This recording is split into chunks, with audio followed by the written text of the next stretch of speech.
परिचय दीजिए। मैं एस.के. वर्मा, DMS4 संचालक के राष्ट्रीय अध्यक्ष। जी बताएं क्या कहना चाह रहे हैं। अभी इस घोसी लोकसभा चुनाव को किस हिसाब से आप देख रहे हैं? देखिए, घोसी लोकसभा चुनाव जो है चौतरफा प्रक्रिया में है, फंसा हुआ है। इसमें किसी का कुछ प्रक्रिया नहीं लग रहा है कि कौन चुनाव यहाँ का बाजी मार रहा है। फिलहाल में अभी राजू राव चर्चित में हैं। फिलहाल में राजू राव चर्चित में है और बीएसपी को प्रक्रिया क्या है अब वो आने के बाद ही बताया जाएगा। ओम प्रकाश राजभर चर्चित में नहीं है?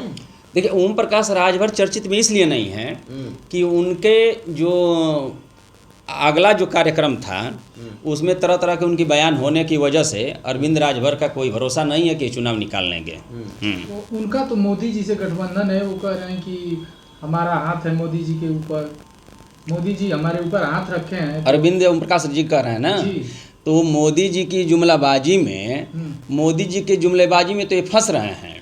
अब मोदी जी का एक एक जुमलाबाजी जो था, अभी देख लीजिए दवीश कुमार पत्रकार जो हैं वैक्सीन पर ये तरह तरह के बयानबाजी कर रहे हैं, तरह तरह की टिप्पणी दे रहे हैं। बहुत सारी टिप्पणियाँ दी हैं वैक्सीन के तहत। मैं बता रहा हूँ कि उसमें क्या ब्रेन स्ट्रोक बता रहे हैं, हार्ट अटैक बता रहे हैं, जो जितने लोगों को वैक्सीन लगा है उसमें तरह तरह की मुद्दा है। अच्छा, चूँकि रह गए कि बीजेपी की सरकार में बता रहा हूँ केंद्र में जब बीजेपी आई है तब कुछ न कुछ मैं बता रहा हूँ कि ये बवाल होता गया है, दंगा होता गया है।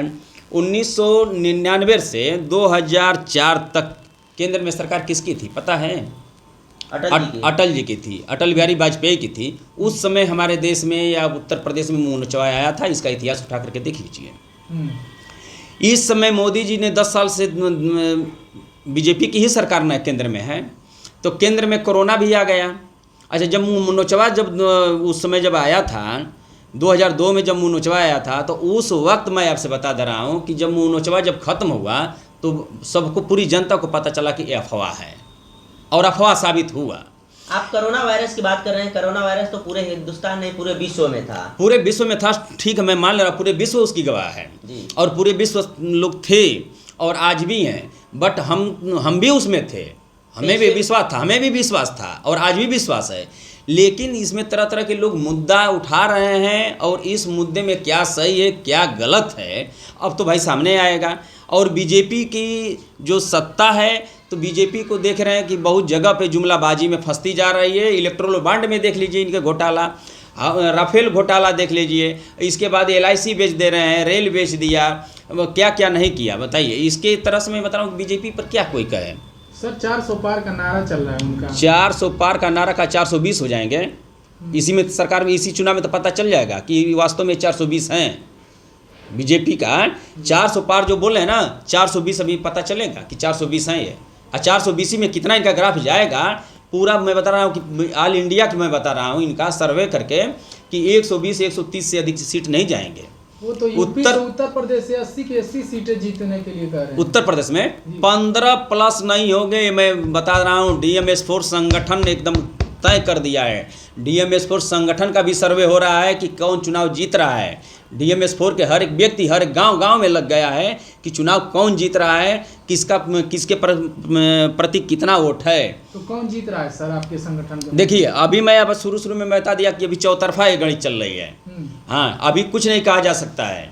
DMS4 का जो संगठन है ये कहीं ना कहीं किस पार्टी को सपोर्ट कर रहा है? देखिए, DMS4 संगठन जो है किसी पार्टी का सपोर्ट नहीं करेगा।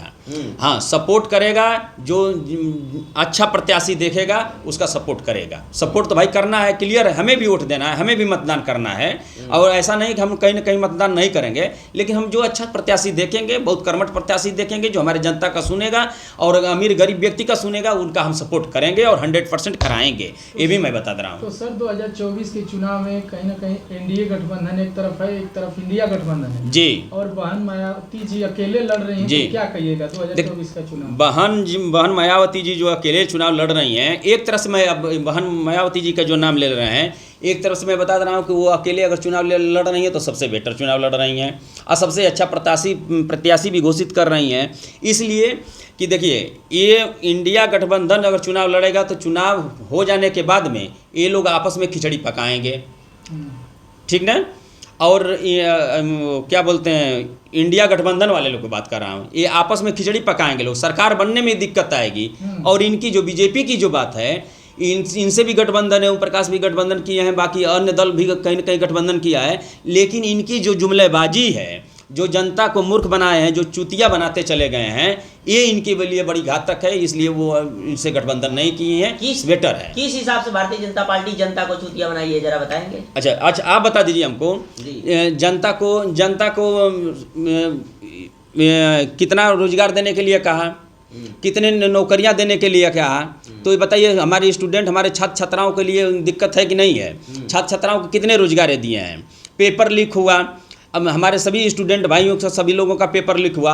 आपके घर के बच्चे, भाई साहब मैं बता रहा हूँ कि जब प्रदेश में एक ज़िले से दूसरे ज़िले में या अन्य स्टेट में जब पेपर देने जाते हैं तो बताइए 1000-2000 रुपया खर्च होता है कि नहीं होता है? और उसके बाद वो मेहनत से जाता है पेपर देने के लिए, कितने अपने 4 व्हीलर से लोग परिवार को लेकर के जाते हैं लोग पेपर देने के लिए, उसमें 2-4 हज़ार रुपया खर्च होता है, पेपर भरने में पैसा खर्च होता है, ये सब सारा चीज़ पेपर देने के बाद पता चलता है कि परीक्षा तुम रद्द कर दिए, पेपर लीक हो गया, तो इसके जिम्मेदार कौन है? सरकार जिम्मेदार है कि हम जिम्मेदार हैं? बताइए। फिर भी अगर जिम्मेदार सरकार है, लेकिन जनता हर हर मोदी घर घर मोदी का नारा लगा रही है, और कहीं ना कहीं जनता के दिलों में नरेंद्र मोदी जी का प्यार, जब जनता सुनिए, जब जनता हर हर मोदी घर घर मोदी जब लगा रहा था, अब जनता ये नारा लगा रही है कि हर हर मोदी भगाओ मोदी, ये नारा लगा रही है। और आपसे मैं बता रहा हूँ कि जिस तरह गांव के ग्रामीण क्षेत्रों के घर की महिला झाड़ू लगा करके अपने दरवाज़ा साफ करती हैं ना, उस तरह का पूरी जनता तुल गई है कि इस जुमला को और इस बीजेपी सरकार को पूरे भारत से सफाया कर देना है, पूरी अच्छी तरह साफ कर देना है। फिर भी जनता का कहना है कि जब से भारतीय जनता पार्टी आई है तब से हम लोगों को छत के नीचे रहने का मौका मिला, अगर कभी हम लोगों को आवास नहीं मिला, शौचालय नहीं मिला, राशन नहीं मिला। अच्छा पत्रकार महोदय, आप हमको बता दीजिए आपको कितने आवास मिला है, हमको बता दीजिए, अपनी बता दीजिए। नहीं आप अपनी बता दीजिए, आपके घर में कितनी नौकरियां बीजेपी दी है? नौकरी नहीं आप बीजेपी की तारीफ कर रहे हैं ना, बीजेपी की तारीफ कर रहे हैं, बीजेपी किसी पार्टी का तारीफ नहीं कर रहे। नहीं बिल्कुल तारीफ कर रहे हैं ना। अच्छा आप बता दीजिए, आप ही से जनता में हर हर मोदी करती, हमसे क्यों नहीं कर रही है? हमारे जितने संगठन के लोग हैं उससे क्यों नहीं कर रहे? आप नहीं करते हो ग्रामीण क्षेत्र? नहीं आप हमको बता दीजिए आपको कितने आवास मिला है? हमारे गाँव में मिला है। आपको कितने मिला है? आपके गाँव छोड़ दिया, आपको कितना मिला है पत्रकार महोदय? फिर भी हम ग्रामीण क्षेत्र में जब उतर रहे हैं और गांव के लोगों से जब आपके घर में कितनी नौकरियां मिली है? 10 साल में कितनी नौकरियां मिली है? नौकरियां नहीं मिली है। नौकरी आपके घर के कितने लोग पेपर दिए हैं? पेपर लीक हुआ है कि नहीं लीक हुआ, हमको ये पहले बताइए। लीक हुआ है कि नहीं हुआ है? तो आपके घर के पेपर के जो बच्चा दिया है उसको तकलीफ है कि नहीं है? आपको तकलीफ है कि नहीं है, हमको बताइए। तो जब ये तकलीफ है तो आप खुद आप जानते हैं कि तकलीफ है कि नहीं है। इस तरह बताइए किसके गवर्नमेंट में हुआ है, बताइए हमको। फिर भी जनता तो मोदी मोदी कर रही है ना सर। जनता 2024 में मोदी मोदी नहीं कर रही। जब मोदी की तो की। अब सुनिए, अब मैं बता रहा हूँ, जनता मोदी नहीं कर रही है। जब मोदी की तो की। अब इस समय बिल्कुल मोदी हटाओ अभियान चला रही है जनता, इस चीज को मानकर चलिए आप। तो जनता किसकी मांग कर रही है? क्या पार्टी आएगी इस बार? देखिए जनता, मैं बता रहा हूँ कि जनता चाहे उत्तर प्रदेश में बसपा ले ले और चाहे कांग्रेस ले ले, बट इतना मैं बता दे रहा हूँ कि पूरे भारत में किसी की पूर्ण बहुमत की सरकार बनने वाली नहीं है, मेरा संगठन कह रहा है। आपके संगठन के हिसाब से और आपके हिसाब से प्रधानमंत्री के रूप में किसको देखना चाहते हैं? क्या प्रधानमंत्री के रूप में किसको? वो जब चुनाव हो जाने के बाद हम बताएंगे। फिर भी कुछ तो अनुमान होगा? कुछ भी अनुमान नहीं, कोई अनुमान नहीं। सरकार चुनाव हो जाने के बाद में पता चलेगा। अभी तो लोग खिचड़ी पकाएंगे, इंडिया गठबंधन वाले खिचड़ी पकाएंगे। हाँ, ये पूर्ण बहुमत में नहीं आएंगे। इनका 130-120 सीट में मोदी बीजेपी सिलट जाएगी। लेकिन वो 400 पार का दावा बार बार कर रही है। 400 पार का दावा इनको खुद पता चल जाएगा 2024 में कि मैंने 10 साल तक ले कितना 420 में किया हूँ। इस चीज को मान कर चलिए। अब वह परिणाम इनको 2024 में मिल जाएगा, ये 100% मान कर चलिए पत्रकार महोदय। चलिए, चैनल में टाइम देने के लिए बहुत बहुत धन्यवाद। आप लोग को भी बहुत बहुत धन्यवाद।